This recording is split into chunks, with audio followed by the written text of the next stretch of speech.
میں تمام علماء کا احترام کرتا ہوں،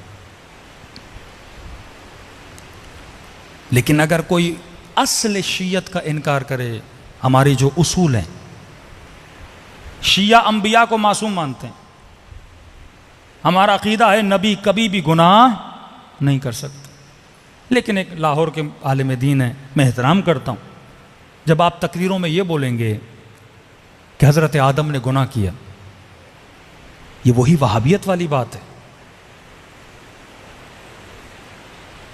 جب آپ نماز عید کے خطبوں میں یہ بولیں گے کہ قرآن میں صراحتاً حکم ہے کہ نماز جمعہ واجب ہے،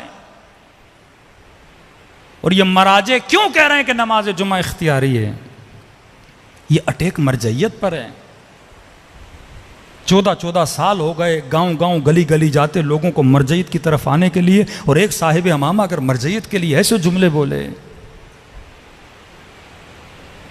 اور پھر ایک مذاقاً جوک بولا جائے کہ ایک ٹیچر کلاس کو چھوڑ کے چلا جائے اور جسے مانیٹر بنا کے جائے، اور اسٹوڈنٹس کو وہ یہ بولے جھوٹ میں کہ آج چھٹی ہے، سارے اسٹوڈنٹ نکل جائیں، اور بعد میں ٹیچر کو پتہ لگے جس نے یہ بولا اسے بھی سزا دے گا، جو بھاگ گئے اسے بھی سزا دے گا، بولے کہ آج کے مراجع کا حال یہ ہے الیاذ باللہ کہ امام زمانہ نے ان کو مانیٹر بنایا اور انہوں نے جمعے کی چھٹی کرا دی۔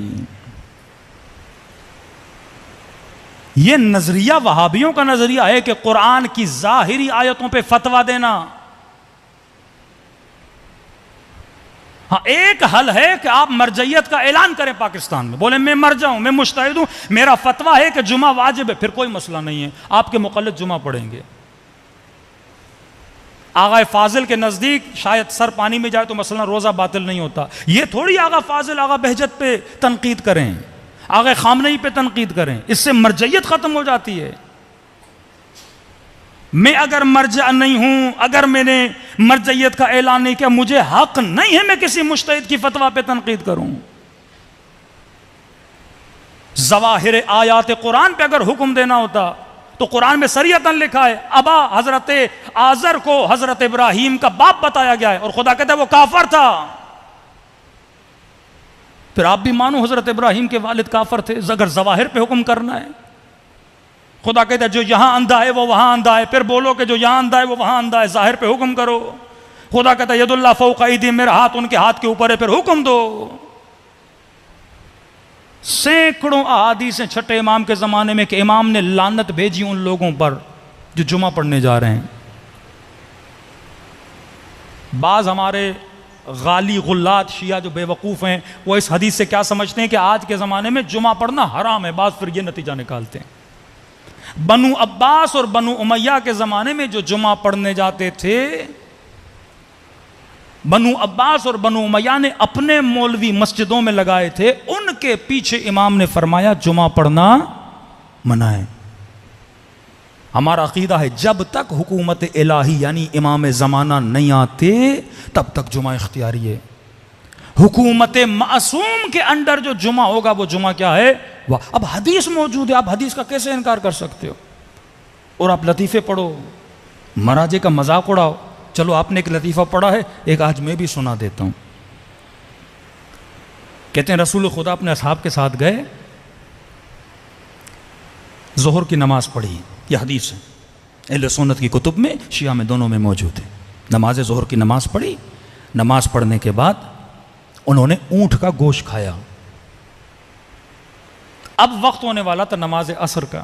اب اونٹ کا گوشت کھانے سے آپ کو پتہ ہے وضو کس چیز سے باطل ہوتا ہے؟ بدن سے ہوا خارج ہو جائے تو وضو باطل ہوتا ہے۔ انہوں نے اونٹ کا گوشت کھایا، کسی کی ہوا خارج ہو گئی، جب بدبو ہوئی، اب رسول ہے نا رحمت للعالمین، وہ تو کسی کو نہیں بولیں گے تو اٹھ کے جا وضو کر۔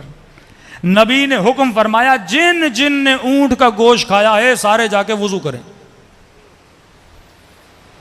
اب کل سے مولوی فتویٰ دے کہ جو بھی اونٹ کا گوشت کھائے گا اس کا وضو باطل ہے۔ حکمت ہوتی ہے کون سا حکم کس جگہ پہ کس لیے دیا گیا ہے، یہی حکمت بادشاہوں میں نہیں ہے۔ بعض جمعے کو حرام سمجھتے ہیں اور بعض نے کہہ دیا کہ جمعہ واجب ہے۔ ہاں مرجعیت کا میں بھی اعلان اگر کر دوں مرجعیت کا، پھر بھائی میرا فتویٰ ہے، میرے مقلد میرے فتوے پہ کیا کریں؟ عمل کریں. کسی کو حق نہیں ہے کسی مرجع کو کیا کرے, ٹوکے. اسی طرح رہبر کا ایک فتویٰ ہے, اس کے مرجع عمل نہ کریں. آغا سستانی کا ایک فتویٰ ہے, مرجع عمل کریں. مرجعیت شیعت کی بقا ہے, انبیاء کی عصمت ہمارا ایمان ہے. کسی نبی کا باپ کافر نہیں ہو سکتا. اگر آپ اس بات پہ آ گئے پھر علی بن ابی طالب کے لیے کیا بولو گے؟ یہی تو بولتے ہیں کہ جب ابراہیم کا باپ قرآن میں خدا کہتا ہے اس کا باپ آزر ہے وہ کافر ہے لیاذ باللہ, تب کہتے ہیں علی بن ابی طالب تو نبی نہیں ہے. ساری اساس ہمارے عقیدوں کی خراب ہو جاتی ہے. یہ سوچ اور فکر ہمیں ہونی چاہیے کہ جب ہم گفتگو کر رہے ہیں کہیں مکتب کو نقصان نہ دیں. میں تمام علماء کا احترام کرتا ہوں, لیکن اگر کوئی اصل شیعت کا انکار کرے, ہماری جو اصول ہیں, شیعہ انبیاء کو معصوم مانتے ہیں. ہمارا عقیدہ ہے نبی کبھی بھی گناہ نہیں کر سکتے. لیکن ایک لاہور کے عالم دین ہے, میں احترام کرتا ہوں, جب آپ تقریروں میں یہ بولیں گے کہ حضرت آدم نے گناہ کیا, یہ وہی وہابیت والی بات ہے. جب آپ نماز عید کے خطبوں میں یہ بولیں گے کہ قرآن میں صراحتاً حکم ہے کہ نماز جمعہ واجب ہے, اور یہ مراجع کیوں کہہ رہے ہیں کہ نماز جمعہ اختیاری ہے, یہ اٹیک مرجعیت پر ہے. 14 سال ہو گئے گاؤں گاؤں گلی گلی جاتے لوگوں کو مرجعیت کی طرف آنے کے لیے, اور ایک صاحب امامہ اگر مرجعیت کے لیے ایسے جملے بولے, اور پھر ایک مذاقن جوک بولا جائے کہ ایک ٹیچر کلاس کو چھوڑ کے چلا جائے اور جسے مانیٹر بنا کے جائے, اور اسٹوڈنٹس کو وہ یہ بولے جھوٹ میں کہ آج چھٹی ہے, سارے اسٹوڈنٹ نکل جائیں, اور بعد میں ٹیچر کو پتہ لگے جس نے یہ بولا اسے بھی سزا دے گا, جو بھاگ گئے اسے بھی سزا دے گا. بولے کہ آج کے مراجع کا حال یہ ہے الیاذ باللہ کہ امام زمانہ نے ان کو مانیٹر بنایا اور انہوں نے جمعے کی چھٹی کرا دی. یہ نظریہ وہابیوں کا نظریہ ہے کہ قرآن کی ظاہری آیتوں پہ فتویٰ دینا. ہاں ایک حل ہے کہ آپ مرجعیت کا اعلان کریں پاکستان میں, بولیں میں مرجع ہوں, میں مجتہد ہوں, میرا فتویٰ ہے کہ جمعہ واجب ہے, پھر کوئی مسئلہ نہیں ہے, آپ کے مقلد جمعہ پڑھیں گے. آغا فاضل کے نزدیک شاید سر پانی میں جائے تو مثلا روزہ باطل نہیں ہوتا. یہ تھوڑی آغا فاضل آغا بہجت پہ تنقید کریں, آغا خامنئی پہ تنقید کریں, اس سے مرجعیت ختم ہو جاتی ہے. میں اگر مرجع نہیں ہوں, اگر میں نے مرجعیت کا اعلان نہیں کیا, مجھے حق نہیں ہے میں کسی مجتہد کی فتویٰ پہ تنقید کروں. ظواہر آیات قرآن پہ اگر حکم دینا ہوتا تو قرآن میں صریحتاً لکھا ہے ابا حضرت آزر کو حضرت ابراہیم کا باپ بتایا گیا ہے, اور خدا کہتا ہے وہ کافر تھا. پھر آپ بھی مانو حضرت ابراہیم کے والد کافر تھے اگر ظواہر پہ حکم کرنا ہے. خدا کہتا ہے جو یہاں اندھا ہے وہ وہاں اندھا ہے, پھر بولو کہ جو یہاں اندھا ہے وہ وہاں اندھا ہے, ظاہر پہ حکم کرو. خدا کہتا ہے ید اللہ فوق ایدیہم, میرا ہاتھ ان کے ہاتھ کے اوپر ہے, پھر حکم دو. سینکڑوں احادیث ہیں چھٹے امام کے زمانے میں کہ امام نے لعنت بھیجی ان لوگوں پر جو جمعہ پڑھنے جا رہے ہیں. بعض ہمارے غالی غلات شیعہ جو بے وقوف ہیں وہ اس حدیث سے کیا سمجھتے ہیں کہ آج کے زمانے میں جمعہ پڑھنا حرام ہے. بعض پھر یہ نتیجہ نکالتے ہیں بنو عباس اور بنو امیہ کے زمانے میں جو جمعہ پڑھنے جاتے تھے, بنو عباس اور بنو امیہ نے اپنے مولوی مسجدوں میں لگائے تھے, ان کے پیچھے امام نے فرمایا جمعہ پڑھنا منع ہے. ہمارا عقیدہ ہے جب تک حکومت الہی یعنی امام زمانہ نہیں آتے تب تک جمعہ اختیاری ہے. حکومت معصوم کے انڈر جو جمعہ ہوگا وہ جمعہ کیا ہے. اب حدیث موجود ہے, آپ حدیث کا کیسے انکار کر سکتے ہو؟ اور آپ لطیفے پڑھو, مراجع کا مذاق اڑاؤ. چلو آپ نے ایک لطیفہ پڑھا ہے, ایک آج میں بھی سنا دیتا ہوں.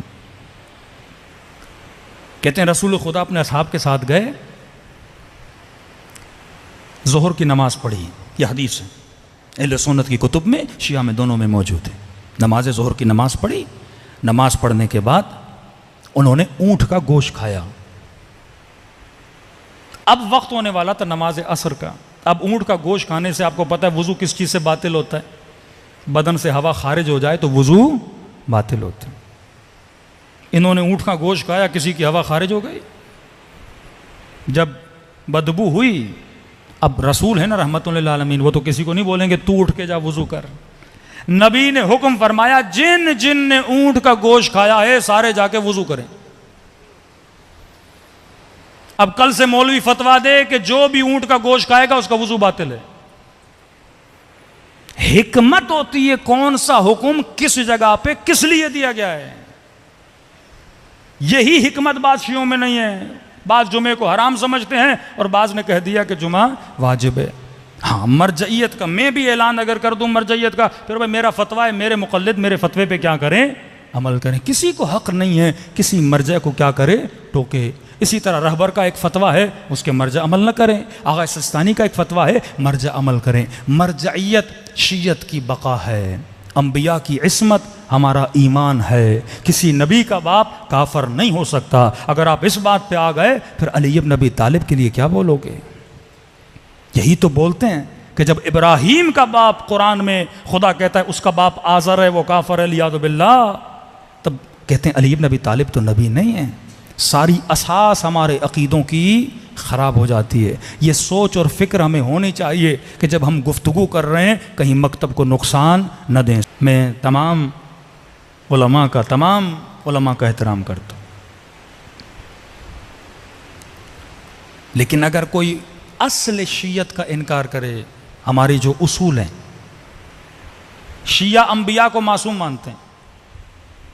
ہمارا عقیدہ ہے نبی کبھی بھی گناہ نہیں کر سکتے.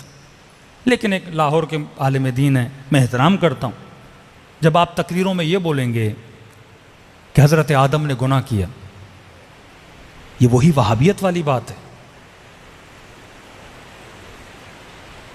جب آپ نماز عید کے خطبوں میں یہ بولیں گے کہ قرآن میں صراحتاً حکم ہے کہ نماز جمعہ واجب ہے، اور یہ مراجع کیوں کہہ رہے ہیں کہ نماز جمعہ اختیاری ہے، یہ اٹیک مرجعیت پر ہے. 14 سال ہو گئے گاؤں گاؤں گلی گلی جاتے لوگوں کو مرجعیت کی طرف آنے کے لیے، اور ایک صاحب امامہ اگر مرجعیت کے لیے ایسے جملے بولے اور پھر ایک مذاقاً جوک بولا جائے کہ ایک ٹیچر کلاس کو چھوڑ کے چلا جائے اور جسے مانیٹر بنا کے جائے اور اسٹوڈنٹس کو وہ یہ بولے جھوٹ میں کہ آج چھٹی ہے، سارے اسٹوڈنٹ نکل جائیں، اور بعد میں ٹیچر کو پتہ لگے جس نے یہ بولا اسے بھی سزا دے گا، جو بھاگ گئے اسے بھی سزا دے گا. بولے کہ آج کے مراجع کا حال یہ ہے الیاذ باللہ کہ امام زمانہ نے ان کو مانیٹر بنایا اور انہوں نے جمعے کی چھٹی کرا دی. یہ نظریہ وہابیوں کا نظریہ ہے کہ قرآن کی ظاہری آیتوں پہ فتویٰ دینا. ہاں ایک حل ہے کہ آپ مرجعیت کا اعلان کریں پاکستان میں، بولیں میں مرجع ہوں، میں مجتہد ہوں، میرا فتویٰ ہے کہ جمعہ واجب ہے، پھر کوئی مسئلہ نہیں ہے، آپ کے مقلد جمعہ پڑھیں گے. آغا فاضل کے نزدیک شاید سر پانی میں جائے تو مثلا روزہ باطل نہیں ہوتا. یہ تھوڑی آغا فاضل آغا بہجت پہ تنقید کریں، آغا خامنئی پہ تنقید کریں، اس سے مرجعیت ختم ہو جاتی ہے. میں اگر مرجع نہیں ہوں، اگر میں نے مرجعیت کا اعلان نہیں کیا، مجھے حق نہیں ہے میں کسی مجتہد کی فتویٰ پہ تنقید کروں. ظواہر آیات قرآن پہ اگر حکم دینا ہوتا تو قرآن میں صریحتاً لکھا ہے ابا حضرت آزر کو حضرت ابراہیم کا باپ بتایا گیا ہے، اور خدا کہتا ہے وہ کافر تھا. پھر آپ بھی مانو حضرت ابراہیم کے والد کافر تھے اگر ظواہر پہ حکم کرنا ہے. خدا کہتا ہے جو یہاں اندھا ہے وہ وہاں اندھا ہے، پھر بولو کہ جو یہاں اندھا ہے وہ وہاں اندھا ہے، ظاہر پہ حکم کرو. خدا کہتا ہے ید اللہ فوق ایدیہم، میرا ہاتھ ان کے ہاتھ کے اوپر ہے، پھر حکم دو. سینکڑوں احادیث ہیں چھٹے امام کے زمانے میں کہ امام نے لعنت بھیجی ان لوگوں پر جو جمعہ پڑھنے جا رہے ہیں. بعض ہمارے غالی غلات شیعہ جو بے وقوف ہیں وہ اس حدیث سے کیا سمجھتے ہیں کہ آج کے زمانے میں جمعہ پڑھنا حرام ہے. بعض پھر یہ نتیجہ نکالتے ہیں بنو عباس اور بنو امیہ کے زمانے میں جو جمعہ پڑھنے جاتے تھے، بنو عباس اور بنو امیہ نے اپنے مولوی مسجدوں میں لگائے تھے، ان کے پیچھے امام نے فرمایا جمعہ پڑھنا منع ہے. ہمارا عقیدہ ہے جب تک حکومت الہی یعنی امام زمانہ نہیں آتے تب تک جمعہ اختیاری ہے. حکومت معصوم کے انڈر جو جمعہ ہوگا وہ جمعہ کیا ہے؟ اب حدیث موجود ہے، آپ حدیث کا کیسے انکار کر سکتے ہو؟ اور آپ لطیفے پڑھو، مراجے کا مذاق اڑاؤ. چلو آپ نے ایک لطیفہ پڑھا ہے، ایک آج میں بھی سنا دیتا ہوں. کہتے ہیں رسول خدا اپنے اصحاب کے ساتھ گئے، ظہر کی نماز پڑھی. یہ حدیث ہے اہل سنت کی کتب میں، شیعہ میں، دونوں میں موجود ہے. نماز ظہر کی نماز پڑھی. نماز پڑھنے کے بعد انہوں نے اونٹ کا گوشت کھایا. اب وقت ہونے والا تھا نماز عصر کا. اب اونٹ کا گوشت کھانے سے آپ کو پتہ ہے وضو کس چیز سے باطل ہوتا ہے؟ بدن سے ہوا خارج ہو جائے تو وضو باطل ہوتا ہے. انہوں نے اونٹ کا گوشت کھایا، کسی کی ہوا خارج ہو گئی. جب بدبو ہوئی، اب رسول ہے نا رحمت للعالمین، وہ تو کسی کو نہیں بولیں گے تو اٹھ کے جا وضو کر.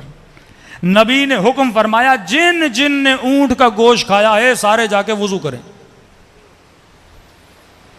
اب کل سے مولوی فتوا دے کہ جو بھی اونٹ کا گوشت کھائے گا اس کا وضو باطل ہے. حکمت ہوتی ہے کون سا حکم کس جگہ پہ کس لیے دیا گیا ہے. یہی حکمت بعض شیعوں میں نہیں ہے. بعض جمعے کو حرام سمجھتے ہیں اور بعض نے کہہ دیا کہ جمعہ واجب ہے. ہاں مرجعیت کا میں بھی اعلان اگر کر دوں مرجعیت کا، پھر بھائی میرا فتویٰ ہے، میرے مقلد میرے فتوے پہ کیا کریں؟ عمل کریں. کسی کو حق نہیں ہے کسی مرجع کو کیا کرے؟ ٹوکے. اسی طرح رہبر کا ایک فتویٰ ہے، اس کے مرجع عمل نہ کریں. آغا سستانی کا ایک فتویٰ ہے، مرجع عمل کریں. مرجعیت شیعت کی بقا ہے، انبیاء کی عصمت ہمارا ایمان ہے. کسی نبی کا باپ کافر نہیں ہو سکتا. اگر آپ اس بات پہ آ گئے پھر علی بن ابی طالب کے لیے کیا بولو گے؟ یہی تو بولتے ہیں کہ جب ابراہیم کا باپ قرآن میں خدا کہتا ہے اس کا باپ آزر ہے وہ کافر ہے لیاذ باللہ، تب کہتے ہیں علی بن ابی طالب تو نبی نہیں ہے. ساری اساس ہمارے عقیدوں کی خراب ہو جاتی ہے. یہ سوچ اور فکر ہمیں ہونی چاہیے کہ جب ہم گفتگو کر رہے ہیں کہیں مکتب کو نقصان نہ دیں.